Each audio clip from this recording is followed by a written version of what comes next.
السلام علیکم ورحمۃ اللہ وبرکاتہ۔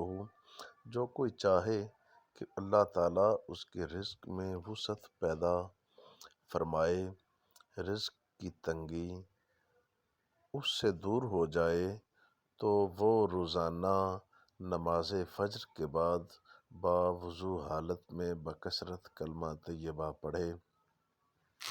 رب کریم کلمہ طیبہ کے طفیل اس پر رزق کے اسباب آسان فرما دے گا۔ جو کوئی نیا چاند دیکھ کر کلمہ طیبہ پڑھے گا تو پروردگار اسے تمام بیماریوں سے محفوظ رکھے گا۔ جو کوئی زوال کے وقت روز 1000 مرتبہ کلمہ طیبہ پڑھے تو اس کا شیطان کمزور اور ضعیف ہو جائے گا۔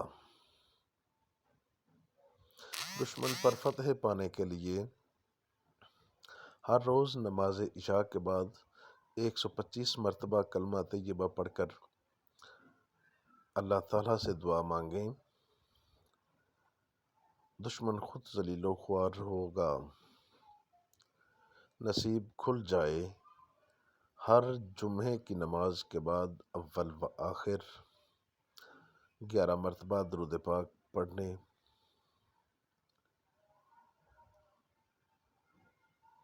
اور درمیان میں 101 مرتبہ کلمہ طیبہ پڑھیں۔ پھر اللہ تعالیٰ سے اپنے مقصد میں کامیابی کے لیے دعا کریں۔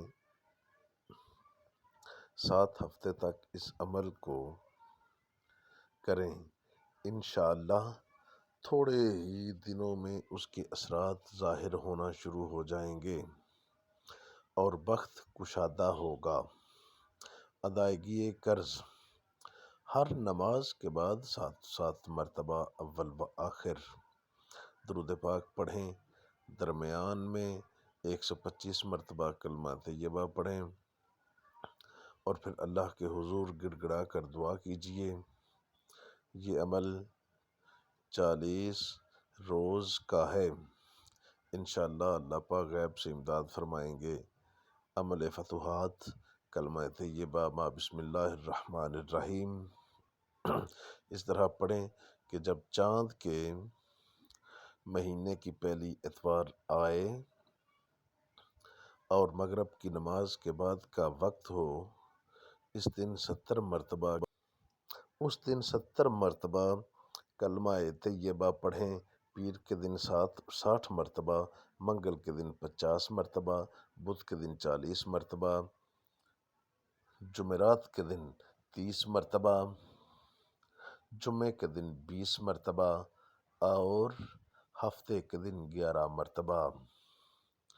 اسی طرح ہفتے میں 282 مرتبہ اول و آخر 11 مرتبہ درود پاک لازمی پڑھنا ہے۔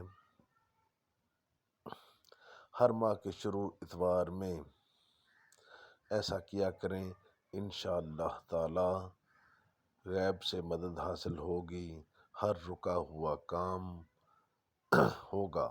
ملک موت کی تعلیم کلمہ طیبہ: حضرت جعفر بن محمد رحمۃ اللہ فرماتے ہیں کہ ملک الموت پنجگانہ نمازوں کے اوقات میں چہروں کو دیکھتے ہیں، اور اگر وہ دیکھتے ہیں کہ کسی نمازی اور نیک انسان کی موت قریب آ گئی ہے تو شیطان کو اس سے دور فرماتے ہیں اور اس کو کلمہ طیبہ کی تعلیم دیتے ہیں۔ ناظرین محترم، چینل کو سبسکرائب کر لیں، ویڈیو کو لائک کر لیں۔ بہت شکریہ، فی امان اللہ۔